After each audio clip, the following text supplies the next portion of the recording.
All right, everyone, welcome. Wave if you can hear us, everybody. If you give us a wave. All right, very good. We are doing this for the first time, sort of live here. Our stories from the stage. We have with us this morning Fort Worth Mayor Betsy. Mayor, thank you so much for being I'm here. delighted to be here. Such a great time to see you in person and to do this. The initial intent was to do these stories from the stage. And are you I'm going comfortable? to take Okay, my mask off perfect. because Me you just too. have a hard time understanding everybody. The initial intent was to do these stories from the stage to talk about different issues happening in our community from an actual stage at Locavore. And we're getting inching closer to actually being live up on a stage. We're here live from City Hall, from was this the mayor's conference room? This is the mayor's conference room. It's a cool looking conference, lots of international things from our sister cities. And so it's good to be here live with Mayor Price. Before we get started, you feel free to put questions in the chat box, and our very own Courtney Gumbleton will do a moderated session with time that we have at the end.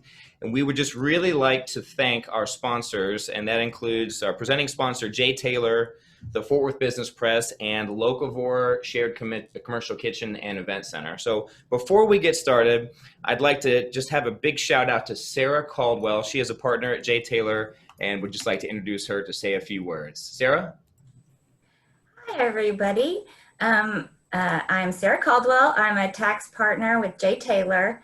We're a full-service accounting firm, and we work with our clients on tax, audit, business services, and consulting. We're really grateful to be a sponsor of Stories from the Stage. We love this town. This is my Cowboys and culture backdrop. And we're excited to help bring another avenue for our community to connect. We appreciate Carlo Capua, Courtney Gumbleton, and Bruce Rabin for all the effort they've put forth to make this a success. And thank you also, Mayor Price, for taking the time to be with us this morning. Thanks, Carlo. Thank you so much, Sarah. That was just great to have you guys, and thank you for believing in this. We feel that community conversations with civility, dignity, and respect on really sometimes critical topics and sometimes just sort of lighthearted and informative topics are a key component to bringing the community closer together. So thank you for your support. Also, big shout out to the Fort Worth Business Press. I was looking for Bob Francis. I know he is a shy one, and I think he may be using a different name, so I don't see him here in the Zoom call. But Bob, thank you to everything you do in the Fort Worth Business Press, and of course to Courtney Gumbleton, the owner, the co-founder and co-owner of Locavore Event Center. Thank you so much. Hopefully we'll get back to Locavore and actually be on the stage very, very soon. So let's get started. So we're pushing the limits of technology here, and we are. Carlos is pretty darn good at this, folks. I'm impressed with his setup. Well, we've got a Carlo cam. Okay, that's this one. This is the cheap one. This is in my laptop. We've got the more important Mayor cam, which is right here for Mayor Price. And then we've got the wide shot. I guess we call this, this is called the COVID cam. So to know that we are socially distancing ourselves enough. So Mayor, gosh, it's been 6 months of COVID. What? I think it's been a year. What do you miss the most since pre-COVID? What are some things that you really miss? Clearly, I miss people. I'm a real people person, and I like being able to, I'm a hugger, and I like being able to hug people and talk to them and find out what's going on. And I like speaking to groups, but I love speaking to groups where you can see your audience and you can adjust where you're talking based on the kind of reactions on people's faces. I truly miss that. And I miss being out and about. We spent the first 4 months mostly in the office with a very limited staff. I mean, I miss having my staff here all the time. We've expanded back a little bit now, and most everybody is here. If not full time, they're here 2 or 3 days a week. And I'm here every day, even during COVID, except when I was quarantined, I was here every day. I just miss the people. And, it's just strange because it was always for me, I used to be going, okay, where are my iPads? So my notes on my iPads. And now it's, where's my mask? And for you girls, it's what mask looks great with what dress. How was your schedule? Give us just a snapshot before and after. Before COVID, about how many meetings or events did you have a day? And then now during after COVID, how many do you have, and how many do you have on Zoom a day? Oh gosh, on Zoom, we were doing 6 or 8 on Zoom a day. And now it's people have kind of gotten a little more consolidated on Zoom, and we probably have 4 to 5 a day now.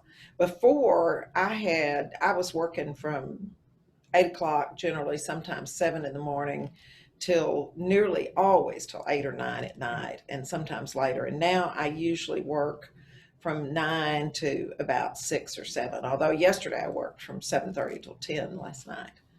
It just depends. The number of meetings have changed a lot, but there's still an awful lot of phone calls, a lot of text, and real quick webcam meetings and things. Fortunately, David Cook and a lot of our city team is here, and we're in the middle of budget, so I'm here working on a lot of that. Have you experienced Zoom fatigue? Yeah, I'm tired of Zoom. What's the funniest? You've probably been on more Zoom calls than most of us combined. What's the funniest or the craziest thing you've seen on a Zoom call? I mentioned this to you earlier. I've seen some crazy things, people who were in their T-shirts or their pajamas, and that's fine, early on, but most of us have to get up and get dressed to get going and do this. But I told you earlier, and I'll tell them, everybody using virtual backgrounds, check your background. People just appear to float in and out on some of these virtual backgrounds. I told a guy yesterday, I said, okay, stop, get rid of your virtual background, reboot, and let's do this over, because his face would disappear, all but half of it, or a shoulder would disappear, kind of float off into the virtual. And it's very distracting when you're trying to do business and somebody's kind of like that ghost that's just going in and popping out. in and out of the background. Yeah. What industries have you seen that have been hit the hardest by COVID? We know it's affected so many. What are the ones that you're seeing and hearing? Well, clearly, probably the hardest hit has been the entertainment industry and the restaurant and bars. Bars remain closed, and I'm very worried about our bar scene. I'm very worried about our arts and entertainment scene. Fort Worth is known and growing rapidly for the number of great entertainment venues that we had, and they have been hurt really hard. And the other side that people think about a lot, but not consciously, when you can't go to your favorite restaurant or your favorite bar, that's front and center on your mind. But our aviation industry at the airport and American Airlines is hard hit. 40,000 employees would be laid off by October 1st at American Airlines, and 32,000 of those will be in the Metroplex. What percent of those do you think live in Fort Worth? Do you have any idea? A significant percentage of them. I bet 40% to 45% live here. How long do you think it'll take for the airlines to rebound to Well, normal? early on they were saying they thought domestic flights would recover a year to 2 years and international would be about 3. And now they are saying they really don't think domestic flights will recover within 2 years, a year and a half to 2 years, and international flights may very well be 5 years. And you may not think about that, but DFW is the third busiest airport in the world. And Fort Worth co-owns that with the city of Dallas. That's a big piece, and the businesses related to it. It's a big piece of what we do around here. Although currently DFW is the busiest airport anywhere because it's great locations, it's spread out, it's easy to get in and out, and it's America's biggest terminal or biggest hub, I guess you would say. And they're picking their flights back up, but not like they were. We were at one point, we were down to probably 5,000 passengers a day through American Airlines. And what's normal? normal is 100,000, 75 to 100,000. Do you feel like we're it's back safe? up to probably 25 to 30,000 now? Is it pretty safe to fly now? I think so. Yeah, I think so. I think people are still a little nervous about it. I think it depends on where you're going and what airlines. Just check to see what their policy is. But I'm really worried about our arts and entertainment scene, and including the restaurants and bars. Although our restaurants, like you, have gotten incredibly creative and really done well. Oh, you have to. You do. To survive, you have to. And keep your employees employed. That's been sure. one good thing about COVID. We have seen some amazing, innovative ideas come out of this, from people in the restaurant business to small businesses to Zoom and WebEx. And the other thing that I think's been really great is families are spending more time with each other. They're either going to end up knowing they need a divorce or they're going to end up knowing their kids and their spouse a whole lot better. It's just fun to see everybody out walking, Oh, my wife and I, riding their bikes. we talked that we met more of our neighbors in the past 6 months than we have in the past 6 years. So building community, it's funny how something that can keep people apart can at the same time bring people together. Yeah, it really has Yeah. drawn a lot of people together, and that's a real good. I hope that is the one thing that stays with us after this, and it will go away. So another pre versus post COVID question. Pre-COVID, what's the number one thing you wish you could change right now about the city with the snap of a finger? And then during COVID? Well, pre-COVID, that's hard. It's hard to say. There's probably not any number one thing. I mean, traffic, clearly, you'd love to change the traffic. Everybody would. But Fort Worth was doing well. Our economy was roaring. We were doing great. I mean, I'd love to change the poverty level of the city. That worries me constantly, that for a city our size, we're not way off the chart, but we're at the upper end of percentages poverty. Post-COVID, the one thing I would like to change, and it's a little controversial, is it goes right back into the poverty level. I'm very concerned about our children and education. I just think these kids need to be in school. It needs to be done safely, and we need to figure out how to do it, because these little kids, and even the high school kids, are faring better than the little kids when they're own. But the digital divide is a significant issue. Post-COVID, if I could address one thing, I'd have broadband all over the city and better access for our families that don't have it right now. What would it take for that to happen, cost-wise, infrastructure-wise? Well, we had a big meeting we've got a team working on 5G for the city, and Verizon and AT&T, Spectrum, several of them are at the table with us, and they're anxious to roll it out. It's just very expensive, and they've got a bottom line to look at too, so it makes more sense to roll it out into the areas where they can sell more subscriptions. But because they're so anxious to do it, we are now leveraging some of our other areas where that people won't buy as much, but the city and the schools may have to help with that. It's hard to put a dollar on it. There's a lot of pieces on it. Our philanthropic community is helping us with it. The schools are working on it. We're going to take some of our CARES dollars. We are going to hire a consultant who's going to analyze the whole thing, tell us what's the best way. But the real focus is we're going to be able to leverage into the lower income areas against letting them put these towers in some of the wealthier areas. And that'll help us. But that's a huge project. But it's got to happen where people aren't virtually even going away. I mean, I talked to a banker recently who said 20% of our workforce will stay home permanently and work from home permanently. And that in its own right is a great challenge, but it also is going to leave us with a significant amount of real estate to fill. How many City Hall workers are working from home right now? At its peak, the vast majority of them were working from home, but now we probably have 65, 70% back. So we probably only have about 25% working from home.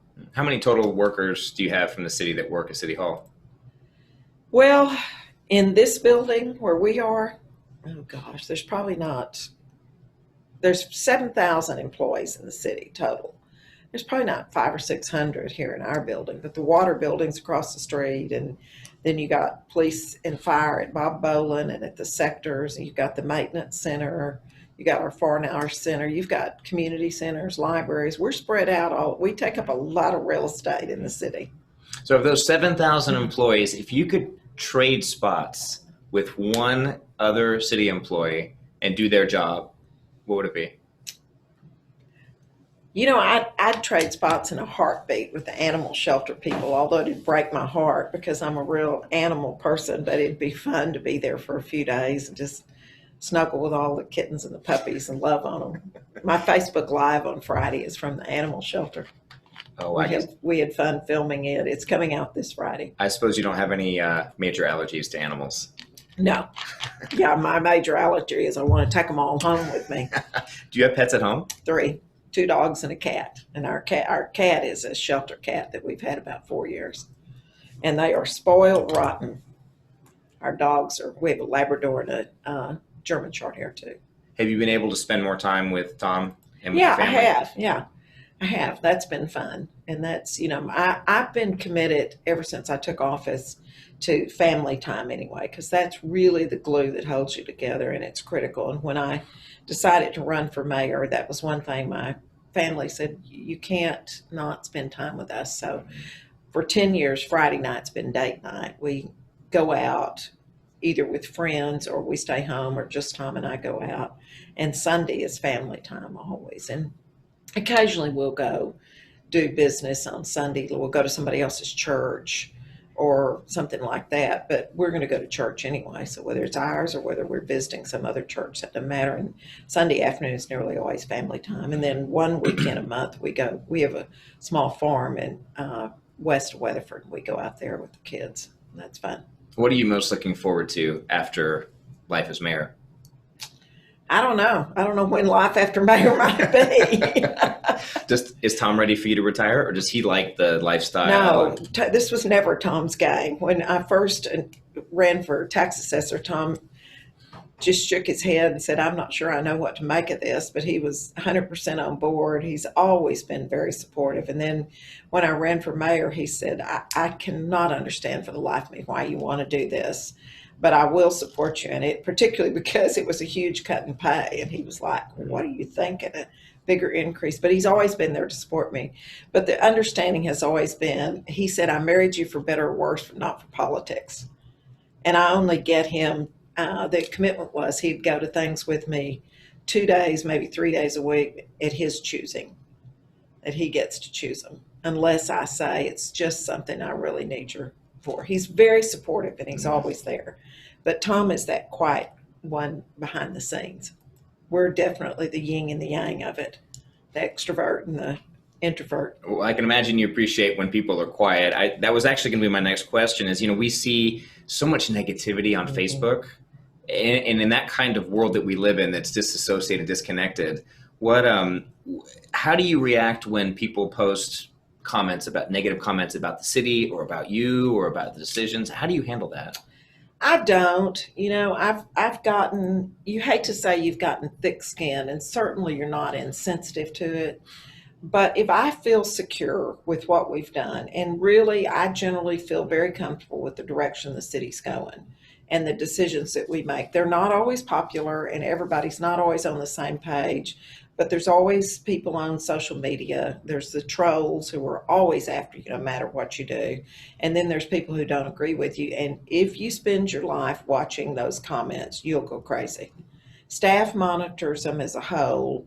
And if there's a growing trend, it may mean we've missed something and they'll come back. But I try not to read those real negative ones. And I don't even necessarily read all the real positive ones. I appreciate the input, but you really can wear yourself out on those. Most people, if they really have a concern, will email you or text you and let you know, or call your office. And social media is a tremendous tool. We use it, have huge following and use it a lot. And we run a program called Zen City that evaluates every week the comments and said, here's the trending comment.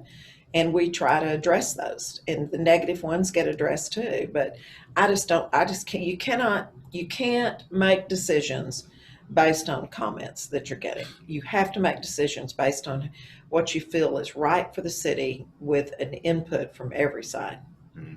No doubt you've had some awfully unique experiences the past 10 years, even the past 6 months. Yeah. What would you say is the most unique experience that you've had as mayor? Oh, a couple of things come to mind. I will tell you, going back to negative comments, we had 2 weeks ago, and this was the one thing that upset my family and me too more than anything. We had protesters come to our house 2 weeks ago, and they were peaceful, and that's calm, but you shouldn't go to people's houses. That's just not right. We don't go out to their houses, and that is your space. Your home is your own space, and that made my husband and my kids just livid. My neighbors weren't real happy about it either, but at least it was peaceful and it was calm. We happened to not be home. Probably the most unique thing I've done was get to fly in an F-16. Very few people get to do that, and the mayor of Fort Worth from Bob Bolin owned through me have all gotten to fly, courtesy of Lockheed, our partners out there, and it's just been great. And I may be the last mayor that gets to fly because now we're building F-35s and they don't have but one seat. And since most mayors aren't pilots, it's going to be hard to do. That is truly probably one of the scariest things I've ever done, just the anticipation of doing it, but it's also one of the most fun things I've ever done. It's phenomenal. I mean, you blink and you're in Amarillo.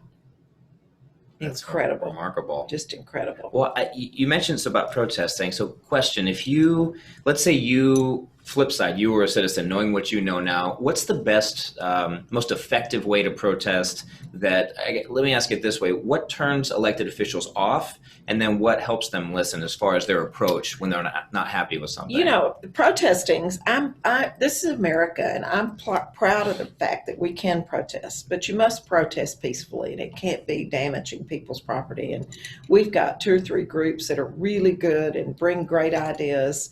I think as far as if you want elected officials to listen to you, don't come in and degrade them and call them names and demand things. Come in with valid suggestions and solutions. The biggest difference in some of these protest groups is they just come in, it's all name calling, and it's, criticizing everything the city does, nothing positive, and no suggestions, and just demands. But the other groups come in and say, these are our concerns. These are what we'd like addressed. Now, how can we work together to address them? And oftentimes it's a confusion that they don't know we're already working on it. And sometimes it's the fact that we don't know that's a major concern. So you really do appreciate the groups, and you're more likely to be listening. You're listening to everybody, even the ones that are name calling, but it's just, it gets tedious when the same people are in council or on the internet calling you the same names every week. Human nature, you just turn them out. But if anyone who comes in with creative suggestions or concerns, we're going to listen to. When you're getting ready, mentally, emotionally ready to become mayor, and even as mayor, who's been a key mentor of yours?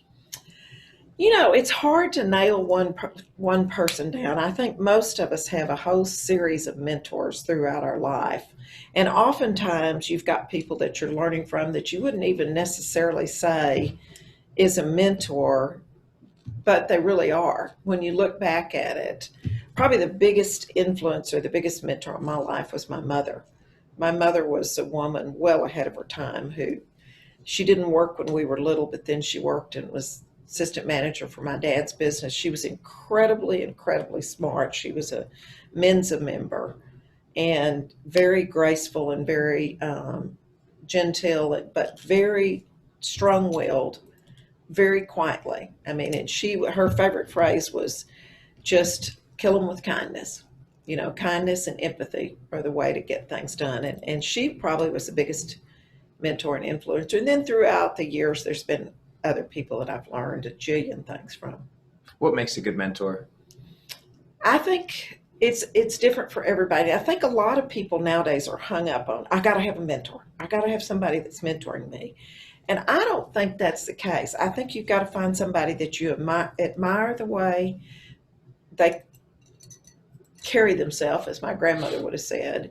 And I don't mean walk or talk, but the way they behave and the way they make decisions, and study them and learn from them. But I think if you want a mentor that you do have a connection with, somebody that's willing to listen to you, somebody that's been through some things, is probably the best people to use. What would you say the best piece of advice? Katie Couric wrote a great book, The Best Piece of Advice I Ever Got, and it goes through about 200 people, really well-known people from all walks of life. What would you say is the best piece of advice that you ever got? It's hard to nail it down to any one thing, but one of our commissioners, J.D. Johnson, has been a longtime friend of mine. And when I was first elected tax assessor, J.D. said, this job will eat you alive. Job in politics will eat you alive. But remember, work hard, play hard, and love well. And that sticks with you. And that was my motto even before he said that. I just think you have to balance it out. You can't take yourself too seriously. Mm-hmm. My dad was a great one and always said, nothing in life is all that serious. And looking back now that I'm older, that's really true. Mm. You can't be that serious about it. You got to enjoy what you're doing. Who would you say, you get to meet a lot of cool people. Who would you say maybe are the top three coolest people, or maybe starstruck if you've ever been from meeting someone? Because I know we have a fair amount of well-known people that come to Fort Worth. Doesn't always make the news. But who would you say were in your top three? Ariel Sharon was here before he died, and I got to sit down and visit with him for about 30 or 45 minutes. A fascinating man. That was really, really a highlight to get to meet him. Warren Buffett, I've gotten the opportunity to visit with 2 or 3 times, and he's just incredible, just kind of rock solid, incredibly bright, but very down to earth and just, as common as they can be. And of course, Bush and President Bush and President Obama and President Trump. Anyone, whether you agree with their policies or not, that makes it to that level is pretty impressive. And the situations they find themselves in are pretty fascinating. So right now we're in the middle of a political firestorm. And so can you tell me, of the 3 presidents you mentioned, President Bush, President Obama, President Trump, what are some of the things you remember about them, or unique things, or about the experience meeting them or talking to them? I think President Bush probably is just the most down-to-earth, sincere person that you've ever met. He has no sense that he's as important as he is. He just talk to you and, give you a hug and a kiss but yet he's very good at looking at people and kind of getting an understanding for them. It's a gift that I don't think many people have. And I don't think that people really know that about him. And now that he's not president, he's incredibly funny. I had the pleasure of introducing him recently and sitting at the table with him, and I've done that 2 or 3 times, but he's got an incredible sense of humor. President Obama was very impressive. He's a very good speaker, very good orator, and he's very impressive just to meet one-on-one. He's basically much more of an introvert than most presidents. I mean, he didn't do as many one-on-one meetings with smaller groups of the mayors as the other 2 presidents did, but he's very intense and very sincere, and I was very impressed with him. President Trump is different when it's one-on-one or when it's just 2 or 3 of you than the image that you see. Certainly, like everybody, he's as controversial as they come, and he loves that. But he's a very interesting character, and he never forgets you. I've met him 4 or 5 times, and the first time I just met him in passing, and he knew immediately who I was. That, or he's got a really good comms person in his ear telling him who it is. Maybe a little bit of both. Mm-hmm. I would ask you if you'd been watching the Democratic National Convention or the Republican National Convention, but I think we've all heard a lot about that on the news. I know last night, in accordance with the RNC, or just in coincidence with the RNC, we had a group of evacuees come. We were talking about it. Tell us what's going on with the hurricane in Houston, and how is Fort Worth playing a part in that? Well, who would have thought that the 2020 is the year.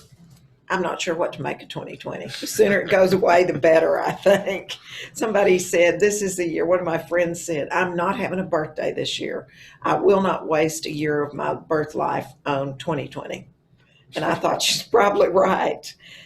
Who would have thought we'd have, COVID, shutdowns, that we'd all be wearing masks everywhere we went, and then major social unrest, which is going to end up generating a lot of really positive things. And then twin hurricanes on top of that. But the hurricane is, I really would ask for everybody to pray for the people that are hard hit. That's very difficult. And the first responders are there. Fort Worth has a team of firefighters and swiftwater rescue people on the ground. We're part of the state's emergency response team. They left, what's today? Thursday. They left Wednesday morning. Now, some of them left Tuesday, some left Wednesday, and there's another group going today. They'll be there with boats and all kinds of things to rescue, to do some damage control. And then we signed our disaster declaration on Tuesday, and that allows us to accept evacuees, and it also gives us the ability to be reimbursed by the federal government for expenses. So we will have, and we're using hotel rooms this time because you can't shelter people in place. You can't do the big shelters with the cots and things during COVID. So we'll have upwards of probably 400, between 400 and 500 people. Currently, we've probably got 200, 250 already here. They came in buses. Some have come in their own cars. There's a processing center in McKinney, and they're fanning them out to available spots. And we got 3 buses last night and have 2 more this morning. But it's all, everybody has to be checked. If they have any symptoms, they're isolated and they're tested. They all have to have masks, and they'll be given masks if they need them. They have to social distance, and it's all hotel rooms. So just to recap for those of you listening, so Fort Worth is hosting 400 to 500 evacuees. It's not costing us anything. That's because correct. We're being reimbursed by FEMA. That's right. Right. What are other advantages to making an official disaster declaration? Well, not only is it reimbursement, but it gives you the chance to coordinate with the state disaster people for them to know that you are a welcoming community and they can count on you. It gives your partners at Red Cross, United Way, some of the others, what they need to also accept donations in time of need. And then it allows us to be reimbursed for our firefighters or police officers who go down there. And no doubt it helps many of the hoteliers. Yes, good for the hoteliers. Staff, right? Yeah. They can go back. Yeah. I know hotels have been suffering The tremendously. hotels are in that restaurant category. Mm-hmm. They're really suffering. And so this is a really good opportunity to showcase our welcome and compassion here in Fort Worth, but it's also good business for the hotels. They're delighted to have people back in. And that means that the downtown restaurants and things will also do some extra business. What are some other good things happening in Fort Worth that maybe don't always get reported? Some things happening in your office that people might not see because there's so much else to be, headline story and sound bitten in the news. Yeah, I think people tend to forget what all we're doing. Good news, we're in the middle of our budget process, and budget is very difficult because sales tax is down, but Fort Worth has been made great fiscal decisions, been fairly fiscally conservative, addressed our pension issue several years ago. So we're going to be okay. We've got a hiring freeze, a furlough in place, no furloughs, but a hiring freeze in place. We're not cutting any essential services, but I think people forget that we're involved in a little bit of all kinds of things because childcare, best places for kids. Fort Worth was the first major city in the state a month ago to pass paid family leave for maternity. And that's a big win, and we've been working hard on that. We've been working with our partners at the ISDs on after-school care and how do we get these kids back in that, animal control. There's just a lot of really good things going on, and Fort Worth is, leading the charge on many of those. Share with us a little more about the sales tax revenue, because I know you were tax assessor for quite a while. What % of the city's budget comes from sales tax revenue? And then because people haven't been spending money, what does that look like for next year's budget and maybe the year after? Yeah, about 50%, 51% of our budget is property tax. And about 40%, 38 to 40% of our budget is sales tax. And the balance is fines, fees, miscellaneous things. So sales tax was off for this year, for 2020, we'll be off about $22 million. Although it's coming back up. We're very pleased. We thought we were going to be off as much as 10%, 8 to 10%. It looks like that 2020 we may break even. We may be okay on it. Our projection for next year is not just that sales tax will be off because we think it's going to stay flat, but we hope it's not. There are certain areas where it's just roaring. Anything to do with home improvement, any kind of recreation, any kind of home delivery is off the charts. So we may be okay on sales tax. Where we're going to be hard hit for the next 2 to 3 years is property tax. And since property tax is the backbone of it, this year's property tax, new construction, is up right about 3%. But existing homes, if you own your home, are up 0.5%. That's the first time in probably 20, 22 years that we've seen existing homes virtually flat with almost no increase. And most of the increase on it, and I say homes, but that's commercial also, most of the increase on that, what little there was, is where people have done additions or businesses have expanded and things. Next year, we expect new construction to continue to grow, but we expect to probably lose ground on our existing tax base due to much of our tax base is cost base on rental properties and things, and they're just not renting them. So it's going to be interesting. We are estimating, David Cook, our city manager, is estimating that this will impact us for 3 to 4 years. But I know we'll be fine. It means that some projects will be slow. The expansion of the convention center we had on the horizon for the next 2 to 3 years. We will probably push that back out to 4 to 5 years out. There are several other projects like that. We were looking at a study for a new city hall because we are just bursting at the seams and have all this real estate all over downtown that really needs to be consolidated. And is it the best use for the city to be in so many different spots? That's been postponed for a while too. So it's not essential services, but it's things that ultimately will have to be addressed. But we're going to be all right. Fortunately, we're not Houston laid off before they ever even got in their full budget processing. They laid off within 2.5 months. They'd laid off 1,000 people. San Antonio is probably 60% dependent on sales tax because they're heavy in the tourism industry. And they've laid off 1,400 people, and we haven't laid off anybody. We furloughed 73 people from our tourism and convention business early on, but most of them we tried to only furlough the ones that could draw unemployment and get the federal extra dollars so that they would match their salary, and probably half of them we've brought back now. Dickies Arena clearly has been hurt. The convention tourism business has also been very hard hit, but we're going to be all right. Mayor, there are so many reasons to be pessimistic right now and see the glass half empty. I mean, how do you wake up in the morning and how do you retain your sense of optimism and see that glass half full? This is Fort Worth. Who could ask to be in a better spot? And what good is it going to do to be the pessimist anyway? You got to do the same job, and you got to do the job with knowing that you can impact somebody's life and you can make a difference. And that, yeah, it's scary that we've lost a good many jobs, but we're actively recruiting. We start at Fort Worth now, and we're getting a lot of interest on new businesses coming in. There's an incredible number of businesses who want out of Chicago, who want out of New York, that are looking at Fort Worth. We've got 4 or 5 really interesting ones who we're working closely with. And I think you get up every day and think, how can I do something better to make people's lives better? I've never been one to think it does any good to be down in the dumps about it. It's much better to get up and address it with a can-do attitude. And I think that's classic Fort Worth and classic Texas. You mentioned Fort Worth now. What's a brief elevator pitch for people who may not know the details? Yeah, Fort Worth Now is a group that John Goff, who's one of our big developers, and Elaine Agather, who's an executive vice president with Chase, are chairing for me. And we hired a full-time employee, Jarrett Watkins, and it's 2-pronged. It's phase 1 is recovery for small businesses. They're doing mentoring and classes and helping us. Robert Stearns with the city is running our recovery relief for small businesses, and Jared is partnered with him on helping preserve the grant forts out.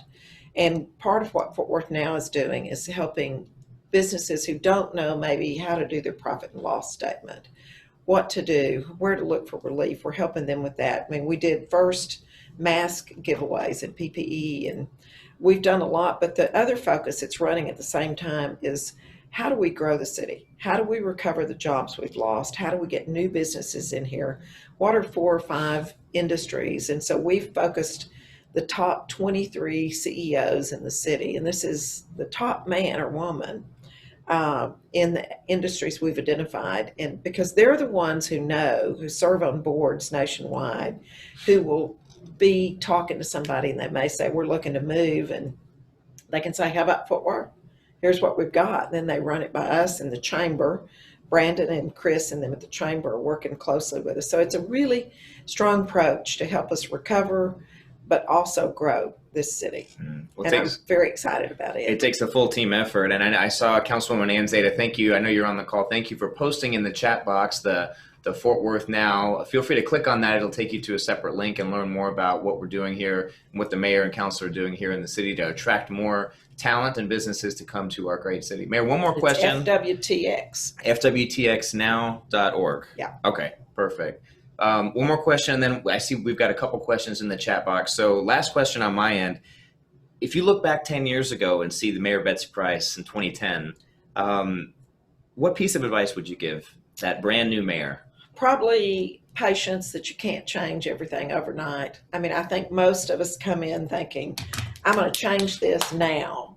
And that's a good attitude because you continue to be driven, but it just doesn't change as quickly as you think it is. This is a big bureaucracy, and to turn it around and to make it a little more user-friendly is a slow go. But we've made great strides in many places, and patience is not my strong suit. So it's been hard to not just be, let's do it now.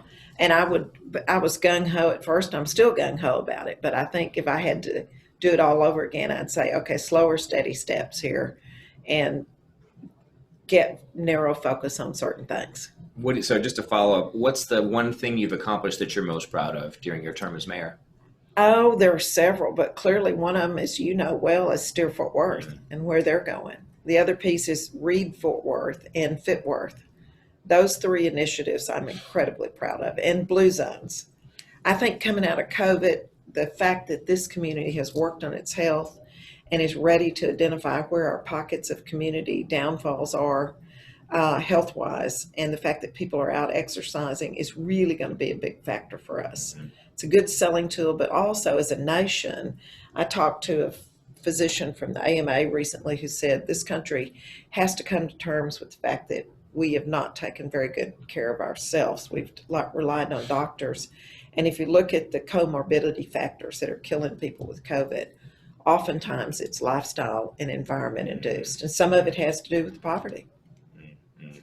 Good. Well, there's no one out there that's more concerned with well-being and health and physical fitness than our mayor. So for all of you watching, make sure you get out and make sure you wear your mask, y'all. That's important. We've got a couple questions here, and I'll turn it over to Mrs. Courtney Gumbleton, who has been monitoring the chat box. Courtney, are you seeing any questions out there? And I've got the speaker up so the mayor can hear. Yes, I do. Good morning. Okay, so our first question is, have you participated in Fort Worth Burger Week yet? And if you have, what is your go-to burger? Yes, I have. I've actually judged the burger contest for the food festival a couple of different times. We've got great burgers in Fort Worth. It's hard to say what my go-to burger is. I try not to say who's my favorite restaurant or what my favorite burger is, because invariably it just makes somebody else mad. But they're all good, and unfortunately, I like burgers all too well. Thank you. Okay, let me see. Allison, new innovations typically occur during economic downturns where our innovators reframe the way we think.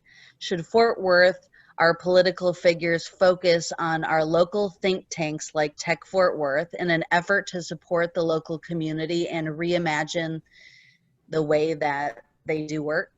Oh, definitely. That's been one of the things that we've put together, not just with Fort Worth Now, but with Preserve the Fort and some of the others, is where's the innovation and what are we going to change here? Because this is the biggest disruptor any of us have seen in our life. And it truly, the companies who are being innovative and doing that, not just technology, but creative sides like yours on the restaurants at John Bonnell, Michael, Sarah at Hotbox, and some of these bars that are now becoming food services so they can survive. I think those, along with the innovation in education and medical, are going to be critical. And I think we have to, Tech Fort Worth, the Business Assistance Center are all at the table with us. And wonderful, thank UNT you. Health Science Center is on Fort Worth Now's committee, and their focus there is innovative business. Okay, this one comes from Tony. Can we please, and the emphasis on please, get Google Fiber? That can help so much with innovation and fix the digital divide. I've not heard about this.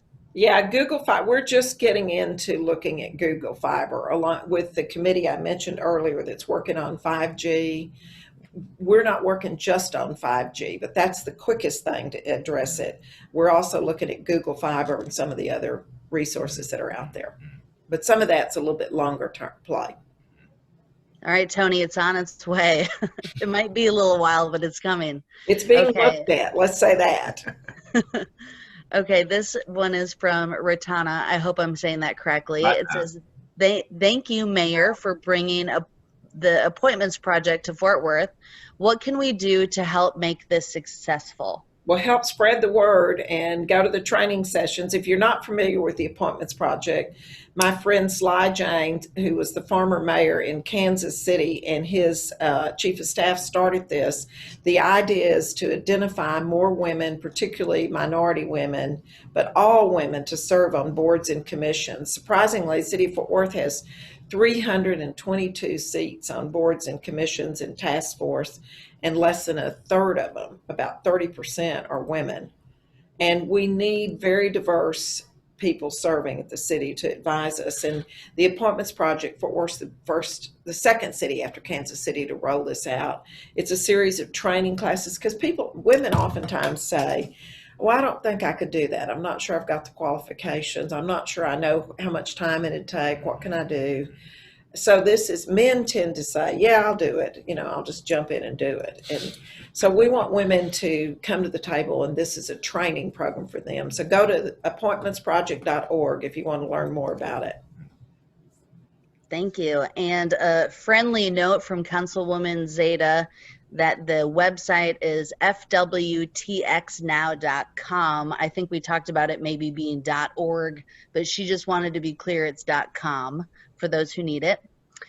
And we have, how can we get a Fort Worth branded face mask? Well, there are shops that are selling them. They're all over the page. They're everywhere. There are some in the stockyards that are selling them. There's a shop or two downtown. We have some internally that were ordered for city employees and for council members. So you can probably, I don't know, I would say you could Google it and maybe find them. Chamber of Commerce or Visit Fort Worth may know. Great. And I had some early on, but my daughter got creative when we started having to wear them. Said, Mom, you can't just run around with nothing on. So, not meaning nothing, but a medical mask. So she made me a bunch. I think I had among the first that said Fort Worth. Oh, cool. But there are a lot of them out there now. And another one, when does the Public Events Department expect conventions and meetings to resume? It says that the stock show is still showing on the calendar.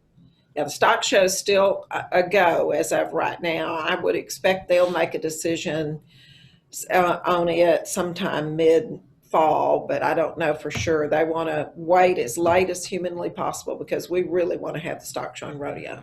We really do. Conventions are another beast. It'll depend on what the governor's orders allow right now and who they are. There was a lot of consternation about us having Kenneth Copeland's people here, but they are exempt under the freedom of religion piece and could meet. And so that was totally allowed under Governor Abbott's orders. Mm-hmm. And did you see the Cowtown Marathon just announced its new date? They're moving to May. They're moving to May, yeah. which is good because, inevitably it would be a snowstorm or a rainstorm the night before during the stock show, because when the stock show comes, it's always freezing cold, right? Exactly. Do you think that'll stay in May? Or do you think they'll go back to February? I think they'll try to go back to late February, the last weekend of February. It just fits better in the series of the regular marathons. If you're trying to qualify for Boston or New York, Fort Worth's a great place to do it. And it would almost have to be back in late February or so. I hope they do. Even though the weather is atrocious, it's better to run in the cold than in the heat. Yeah, it'll be a start time 2 a.m. in May to qualify for Boston. All right, Courtney, back to you. Any other questions? Yeah, there's a few more. This one's a little lengthy. It says, Scott Galloway ran predictive analytics on colleges and universities, noting that they must think like businesses in order to survive. And he stated that TCU and Baylor would struggle to survive, and that Dallas SMU is predicted to thrive post-COVID. Should there be any concerns around this about Fort Worth universities and their future? No, I don't think so. I haven't seen Galloway's analysis, and I'm not sure what he's referencing there, but we talked to Chancellor Boschini and Chancellor Slaybach at Texas Wesleyan and UTA and President Hurley at Tarleton Eugene Giovannini at TCC on a regular basis. I think you're going to see some adjustment in that, but they're all well aware. Their boards are working hard. I'm not particularly worried about that. You'll see some setback. Every university is going to have a little bit of setback. Awesome.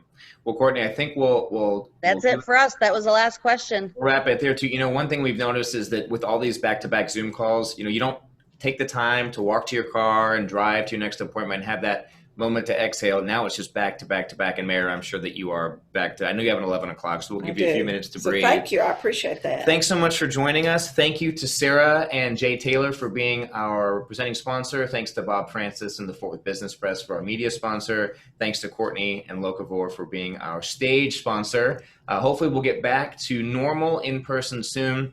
Stay tuned for our next Stories from the Stage. May, you're like this. We've got, Larry Anfin. Yeah, I love Larry. He'll be talking about the business of alcohol and beer. We call it Distilling Profits. That's September the 24th from 8:30 to 9:30. So what better way to start your morning than talking about good beer and alcohol, right? Can't beat that. Can't beat that.